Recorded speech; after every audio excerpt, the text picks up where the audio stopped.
For the first time in years, E3 was open to the public, and boy howdy, were there ever lines. Lines. Everywhere. Safe to say I'm in the camp that would appreciate a media day ahead of the public insanity, but point is, I definitely didn't get to try everything this year. For what I did though, well, let's get into it. Yakuza Kiwami comes fresh off the heels of Yakuza 0. Once more, the hard-hitting fighting is intermixed with tons of different things to do like karaoke and side missions. The Majima system, where your rival Majima attacks from random places and times, is both intense and hilarious. While the graphics look a smidge out of date and stiff at points, I'm excited to continue the Yakuza story, especially after the blast that was 0 from earlier this year. Agents of Mayhem comes to us from the same team behind the Saints Row series. Agents of Mayhem has players swapping between 3 customizable characters with different powers and abilities to complete missions and shoot everything in sight.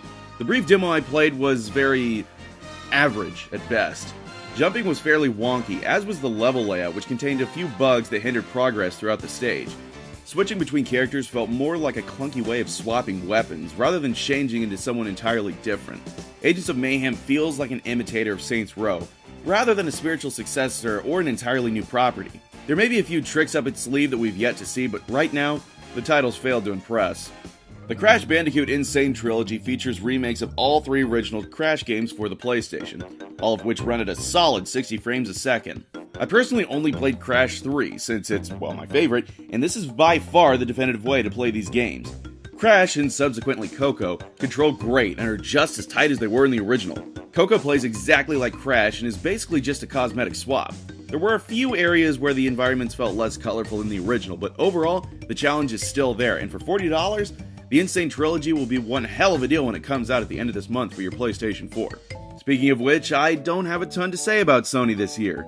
Mainly because their broken as hell app meant that there were roughly 50 appointments for over 68,000 people to fight over at the beginning and middle of each day. So, Spider-Man looks like it'll be fun and mechanically sound, but it didn't have a demo. Data of War seems like a big change from the other games in the series. It'll be interesting to see the shift in story, but no demo again. Detroit Become Human is another David Cage deal that did have a demo, but I couldn't get in. No one could, Sony. No one could play your games. Well, okay, that's technically a lie. I did get to play Everybody Golfs because, ironically, no one else was.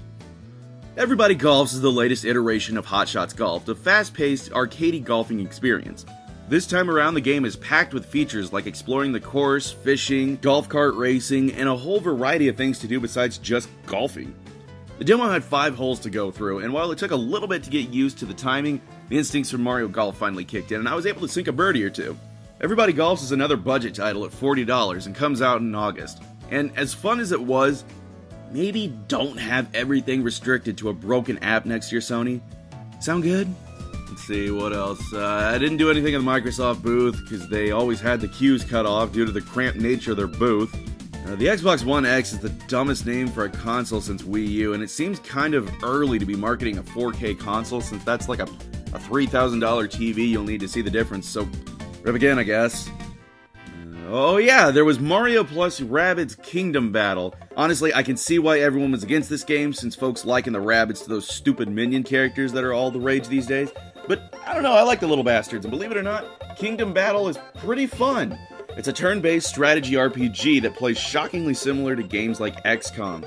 Players have to strategically hide behind cover and blast enemies with different weapons. So far, there were only other variants of Rabbids as enemies, but there were a couple of different types of battles, like getting to a certain point in the area or taking out each enemy. Probably the most surprising thing about the demo was that it's already showing its difficulty muscle.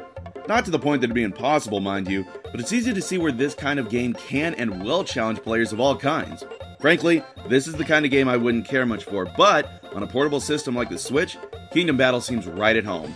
Fans have clamored for another Marvel vs. Capcom game for years, and now it's here, and, well, it's a thing.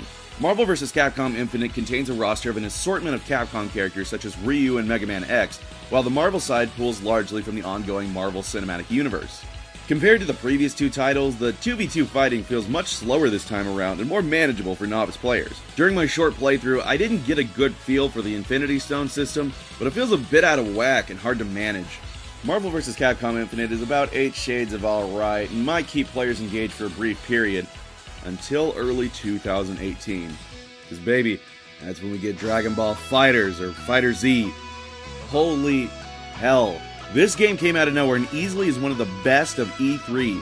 Right now, the roster is only 6 characters deep, yet it features the most exciting and robust fighting ever in a Dragon Ball game.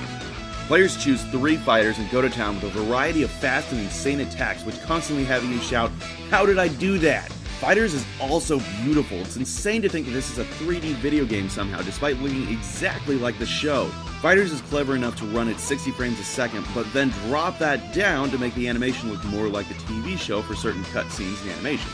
Arc Systems has one of the most exciting fighters to date on its hands, and easily the greatest Dragon Ball game ever made. Destructible environments, combo attacks, flashy super attacks, transformations. There's so much to take in a brief amount of time. The only complaint I can even voice is that this game isn't coming to the Switch so that I can play it anywhere and anytime.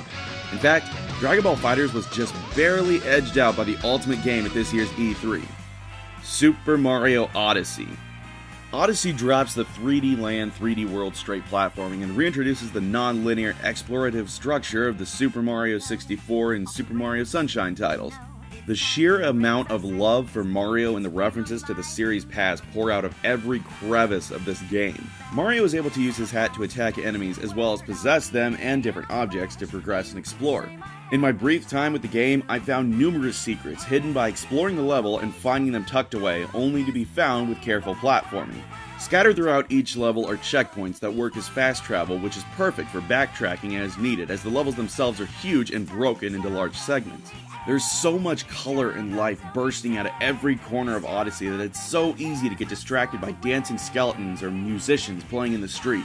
That being said, there is something slightly unsettling about seeing real humans in a Mario game.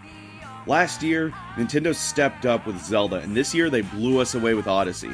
Most consoles don't have a strong first year, as is the way of things, but with the way that Nintendo keeps delivering, the Switch could arguably have one of the strongest first years of any Nintendo system to date, with Odyssey delivering the beginning of a strong fall in October.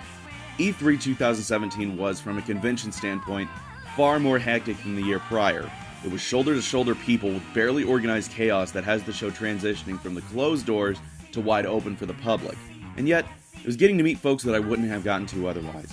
I may not have gotten to play everything I wanted due to the obnoxious wait times. However, this was the E3 that I networked the most and made friends for life, and for that, I wouldn't have it any other way. Well, maybe have a media day.